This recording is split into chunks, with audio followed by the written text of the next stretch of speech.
สุดท้ายថ្ងៃនេះខ្ញុំមានការបង្ហាញមួយទាក់ទងនឹងការ edit ផែនទីដែលយើងបើកមកវាខុសទីតាំងពិតនៅលើចំណុចប្រូប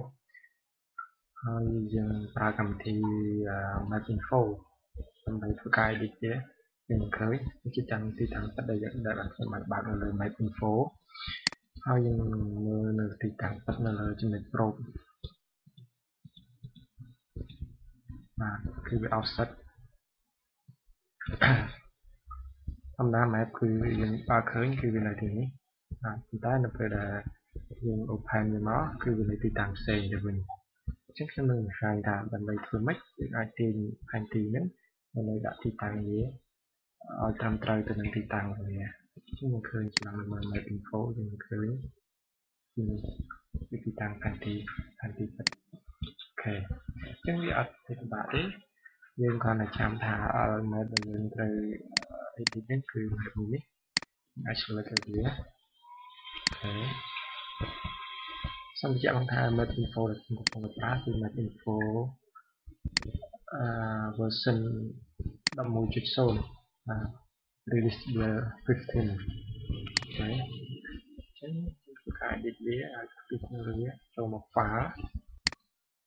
តមកយក cell copy អូខេតមកសម្រាប់យក map ណាមួយដែលយើងចង់ធ្វើការ save អញ្ចឹងខ្ញុំយក map នេះបាទហើយខ្ញុំយកពាក្យថា save as តមកយើងងាកមកផ្នែកខាងក្រោមវាឃើញមាន projection អញ្ចឹងយើងសម្រាប់យក projection ត្រង់ category យើង scroll មកលើយើងយកពាក្យថា latitude longitude and latitude តមកយើងនឹង scroll មកផ្នែកខាងក្រោមយើងយកមកមើលពាក្យថា WGS 84នេះគឺជា location នៅក្នុងប្រទេសថៃយើងតមកចាំថាយើងមើល WGS 84អូខេតមកចាស់គ្រាន់តែផ្ដល់មួយឈ្មោះថ្មីទៅដល់ map មួយនោះមានថា update អូខេខ្ញុំចុចលើនេះ update អូខេខ្ញុំត្រូវការ override អូខេ save អូខេតមកយើងអាចទៅបើកនៅមើល map នេះរបស់យើងនេះគឺជា map offset ចាស់ខ្ញុំធ្វើការបើក map ថ្មីមួយដែលខ្ញុំ remove មួយនេះខ្ញុំ remove ចោលខ្ញុំ add map ថ្មីមួយដែលខ្ញុំបាន save នៅក្នុង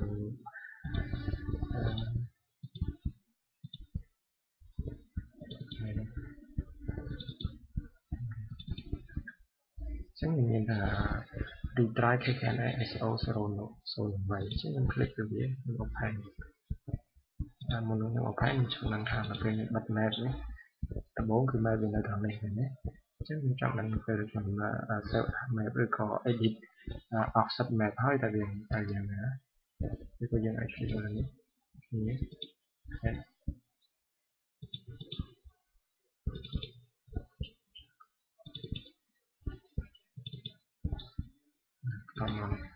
តមក open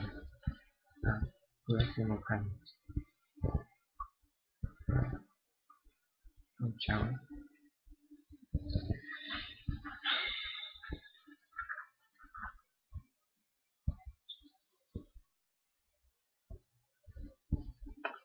មក disable W cell ចឹងខ្ញុំចាំទៅ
Escape. Okay.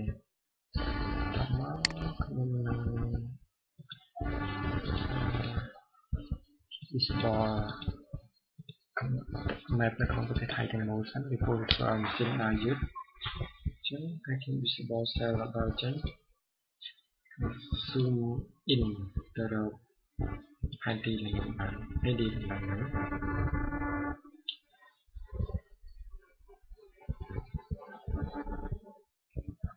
តមកខ្ញុំ activate Thai land map ទាំងមូលវិញអញ្ចឹងហើយខ្ញុំអាច activate នេះឃើញភាពជាក់ស្ដែងមុននិងក្រោយដែលយើង edit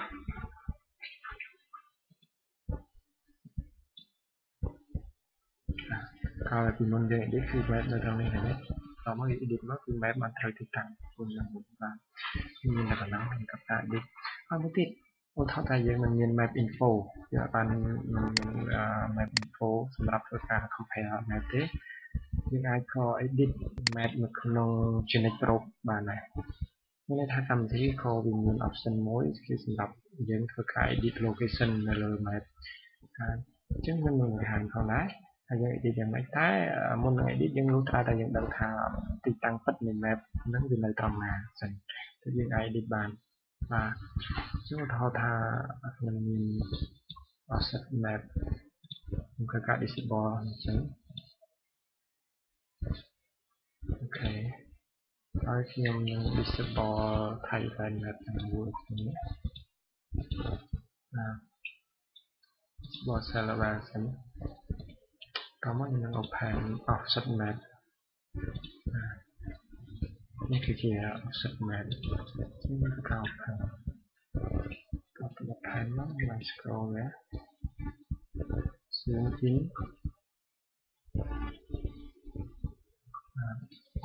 ខ្ញុំនឹងធ្វើការ activate cell យើងនឹងថាដំបូងគឺ map វានៅដល់នេះមែនទេអញ្ចឹងតែគឺវា offset ចេញពីភាពពិតនៃ map អញ្ចឹងយើងធ្វើការ edit វាបានណាដំបូង selection តមកយើងនឹងធ្វើការ select វាដោយ click នៅលើ rectangle selection ឬក៏យើងអាច select នេះក៏បានតែគឺយើង select rectangle selection នេះវាមានភាពខុសគ្នាដោយសារនេះគឺយើងអាច select មួយម្ដងមួយតែនេះគឺយើងអាច select ជាលក្ខណៈ rectangle លក្ខណៈ object តែម្ដងអញ្ចឹងគាត់នឹង click ជាប់វាមកហើយអស់បាទអញ្ចឹងតមកគឺខ្ញុំធ្វើការទាញវាទៅដាក់ទីតាំងណាមួយអញ្ចឹងដើម្បីថាដឹងថាទីតាំងណាមួយខ្ញុំត្រូវការបើកmap នៅក្នុងប្រទេសថៃទាំងមូលអញ្ចឹងលើកនេះម្ដងទៀតគឺ select feature អញ្ចឹង select feature ខ្ញុំនឹងទាញវាយកមកដាក់ក្នុងនេះអញ្ចឹងធ្វើការ zoom out zoom in ហើយ select នៅលើ select feature ខ្ញុំ select ចំផ្នែកណាមួយនៃ map ហើយចុចមកឲ្យជាប់អញ្ចឹងយើងអាច edit វាបានអញ្ចឹងគឺត្រូវតែយើងធ្វើការទៅកែវាសិនថា map មួយហ្នឹងគឺយើងអាច edit វាបានអញ្ចឹង select វា right click select layer control អញ្ចឹងនៅលើ map BKKN នេះខ្ញុំយក editable ណាខ្ញុំត្រូវយក editable មានន័យថាយើងអាចកែប្រែនៅ map ហ្នឹងបានយកវាអូខេតមកខ្ញុំធ្វើការ click នៅលើចំណុចណាមួយនៃ map ហ្នឹងហើយចាប់ផ្ដើមទាញវាចុចឲ្យជាប់ហើយទាញវាដាក់ទីតាំងណាមួយដែលយើងគិតថាវាជាទីតាំងពិតនៃ map ហ្នឹងបាទអញ្ចឹងយើងឃើញគឺវាជាទីតាំងពិតនៃ map នេះអញ្ចឹងដើម្បីធ្វើការ edit នឹងបានគឺថាតែយើងដឹងទីតាំងពិតនៃ map វានៅចំណុចណាមួយពិតប្រាកដគឺយើងអាចធ្វើការប្រើ Generic Pro មកធ្វើការ edit map offset map បាន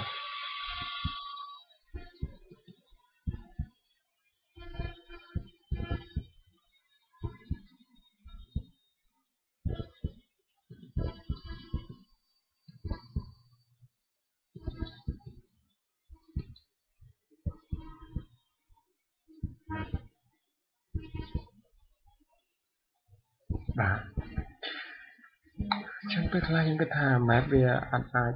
មិនតាន់ត្រឹមត្រូវទាំងស្រុងឬក៏ត្រឹមត្រូវទាំងស្រុងយើងអាចធ្វើការ edit វាបានបើคลิกលើនេះយើងអាចចាប់ទាញវាបានបន្តទៀតតែខាងនេះខ្ញុំគិតថាវាអាចជាត្រឹមត្រូវហើយការទាញចុះវាមកក្រោមបន្តិចបាទថាវាមិនត្រឹមត្រូវ 100% ទេតែវាគិតថាវាអាចត្រឹមត្រូវអញ្ចឹងដើម្បីតមកយើងធ្វើការដោះស្រាយមានន័យថាយើង